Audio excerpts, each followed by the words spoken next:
लक्ष्य जी, main problem लोगों की क्या आती है कि उन्होंने एंट्री ले ली। जब आप ऑप्शन बाइंग करते हैं तो आपको आप एक बार एक प्रॉफिट देख लेते हैं, उसके बाद जब वो प्रॉफिट थोड़ा भी कम होता है तो आपको ये डर लगता है कि ये पूरा ही वैनिश ना हो जाए। यस। तो उस पे आप कैसे वर्क करते हैं कि अगर आपका सिस्टम है, आपने उसमें करा तो आप पूरा उसे एक तरह से आगे तक राइड कर सकें प्रॉफिट को? देखिए, प्रॉफिट, मैंने क्या कहा, मेरी पूरी स्टोरी और मेरी सोच है अबाउट कि being happy with profit. Profit को जब राइड करना है ना, तो हमेशा उसका एक कीमत होता है। वो कीमत कितना देना चाहते हो, उस पे डिपेंड करता है आप कितना राइड कर सकते हो। मैं नॉर्मली अपने प्रॉफिट की कीमत लॉस में नहीं जाने देता, और अगर मैं वेट करता हूँ तो फिर मैं रेडी हूँ कम से कम 5% ऑप्शन बाइंग में देने के लिए। क्योंकि आप बोलो नहीं, मैं तो कॉस्ट टू कॉस्ट, या फिर वो नहीं, वो काम नहीं करती ऑप्शन बाइंग में। वो चीज़, आजकल के कैंडल्स आपने देखे हैं 50-100 पॉइंट कैसे बहुत बनते हैं। स्पाइक्स बहुत हैं स्पाइक्स आजकल, बहुत बहुत आते हैं, हैं। वो स्टॉप लॉस उड़ जाते हैं, नहीं बचते। तो पहली चीज़ है, सिस्टम में मैं स्टॉप लॉस नहीं लगाता, लेकिन हाँ, बिल्कुल रेडी रहता हूँ एग्ज़िट करने के लिए। ऐसा नहीं है कि मैं इग्नोर, अगर मेरी पोज़ीशन चल रही है 40,000 क्वांटिटी, मैं बोलूँगा अरे छोड़ो बाद में देखूँगा, ऐसा नहीं। I am always attentive, I am always कि एक बटन में मैं पूरा कर सकता हूँ। एसएल आप लगा के नहीं रखते नहीं हैं, रखता हूँ, मैं सेल लगा के नहीं रखता। सामने से आप एग्जिट करते सामने हैं। से मैं एग्ज़िट करता हूँ, जो है तो है। अब कई बार ऐसा होता है कि यार मैंने टारगेट भी नहीं लगाया था और बहुत अच्छा स्पाइक मिल गया, बहुत अच्छा प्रॉफ़िट बन गया, लगा दिया होता तो मेरी सोच थी कि यार ₹30 देगा, दे के चला गया ₹150। तो ये भी होता है। देखिए, दोनों है ना। हम्म। और दूसरी चीज़ क्या है, कई लोग बोलेंगे यार इस तरीके से तो नेट-नेट तुम प्रॉफ़िट शायद नहीं बना पाओगे, स्टॉप लॉस हिट हो जाएगा या बड़े लॉसेस होंगे। मैं सिंपल बोलता हूँ, मैं कैपिटल बढ़ाता नहीं।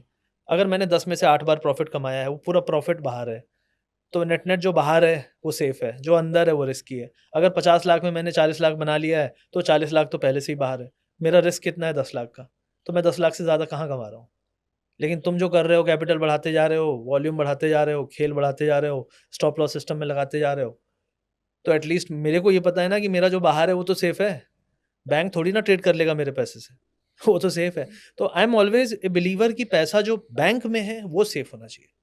ट्रेड कोई सेफ़ नहीं होती। ब्रोकर उड़ गया तो? हो सकता है ना गायब हो जाए ब्रोकर तो।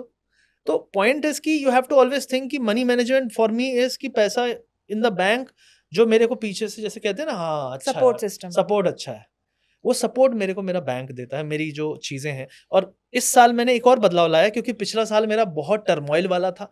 उसके बारे में मैंने बहुत डिटेल में कहीं बताया नहीं है, कभी होगा मौका मिलेगा शेयर करेंगे। But it was also like one of the best stories जो मैं शेयर करूँगा। जैसे 60 लाख से 14,000 की लोग बात करते हैं, उससे भी बड़ी स्टोरी है, क्योंकि इट वाज़ इन करोर्स।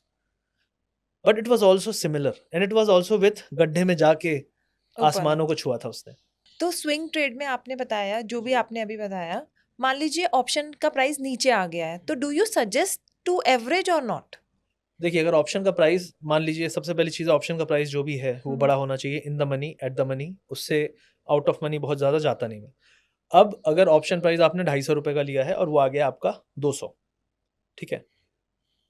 तो क्या आपने सोचा था कि वो ₹200 पे आएगा या नहीं आएगा? क्योंकि मैं सोच के चलता हूँ कि मैंने 200 250 पे लिया है, लेकिन मुझे लगता है यार अगर जल्दी लिया होगा तो ये 200 तक आके पलटेगा। अपने सिस्टम के अकॉर्डिंग चल रहा है या नहीं चल रहा हाँ, है? क्योंकि क्या होगा ना, देखिए ऑप्शन तो डिके भी हो रहा है ना। हम्म। तो लेवल सेम है, ऑप्शन 250 वाला 200 आ गया, सेम लेवल पे आ सकता है। लेकिन मेरा पॉइंट क्या है, क्या मार्केट ने, इंडेक्स ने मुझे गलत साबित किया या गलत साबित करने की हरकत की इन टर्म्स ऑफ कैंडल्स। तो अगर मैं गलत नहीं हो रहा हूं, जब तक मार्केट मुझे गलत साबित नहीं कर रहा है, मैं गलत नहीं मानता।